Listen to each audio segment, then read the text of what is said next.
people start getting in the menus and seeing, you know, that all the menus are laid out right there for you in ways where you can easily find things. When you talk about how combat works, you know, the game is laid out to work very well. That, you know, it turns out that having the 5 active abilities works well with the controller. I know this might seem cheesy to some, but for me, the haptic feedback on the controller, the vibration that it gives, adds that little extra something to it. It just provides a certain weight to it that we really like. So, you know, and then talking about the communication that you have with players, having the voice communication with, you know, members of your party and things like that make it really easy to kind of communicate, plan out strategies. I've got to say, internally, while I'm watching people do our more difficult dungeons or trials, I've really been surprised by how easily they're able to do it.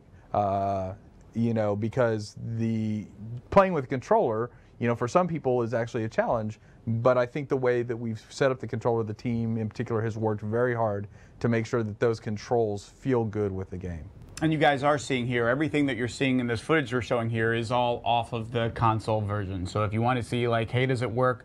How does the UI look?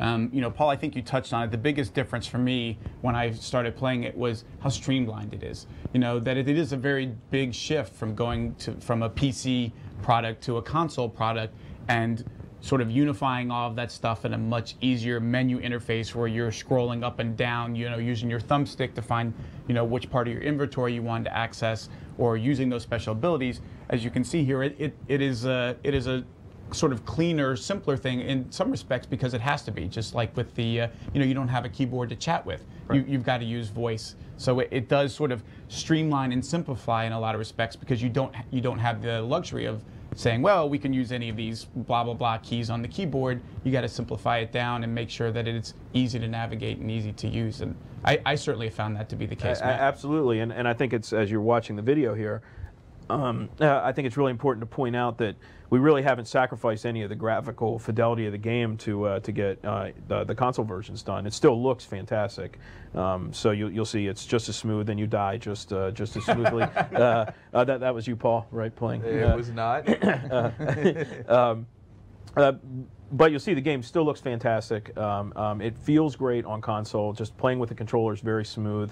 The UI has been completely redone from the ground up, as you saw in some of those clips. The menu system is all in one place. All the options are there.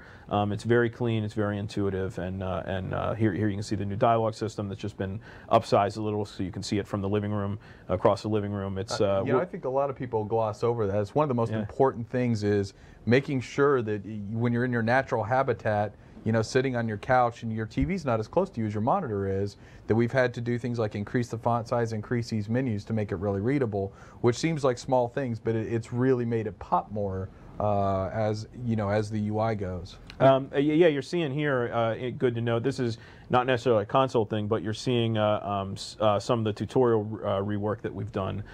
So when Update 6 goes to PTS, hopefully in the next week, you'll see that we've revamped the tutorial, so it's a lot cleaner and the story is better presented. So you're seeing some of that here. And obviously, again, the console folks are going to be experiencing that for the first time. The PC folks, if you're a guy who's played the game previously and are thinking about coming back, Matt, I think to your point, one of the things we thought about was somebody might want to just re-roll a character and start from the beginning and see how the game has changed from the outset. And I think you guys have spent a fair amount of time trying to smooth that process out, make it feel really clean and fun, and, you know, improve the fun parts even more and make it. And it's kind of that world freedom that you have now. That's just this huge world that opens up to you. You know, and there are going to be some consequences for your actions. So if you end up just taking things that aren't yours, you know, you might get hunted down by guards, and, you know, or you might be lucky enough to find a fence to sell that stuff to and maybe earn a little extra money. So we can see some of that here. You can see now with NPCs being highlighted as you're going into towns and be able to pickpocketing. Again, folks who played Skyrim, it was one of the fun things about Skyrim. I was sort of testing the boundaries and figuring out what can I do, what can I get away with, what kind of character do I want to play? Am I a good guy? Am I a bad guy?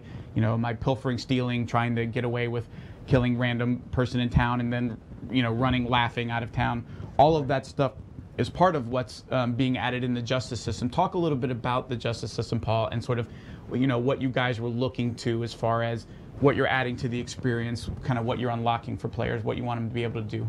I think the first initial thing was really how do you get the verisimilitude that you have in a lot of the Wow.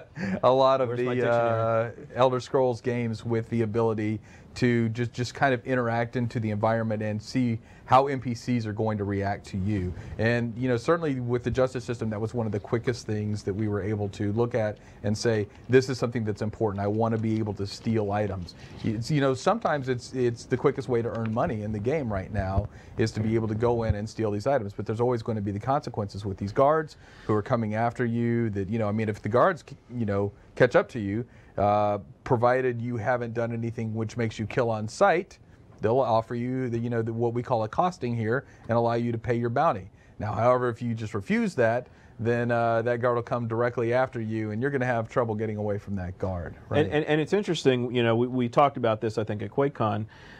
You know, we did it.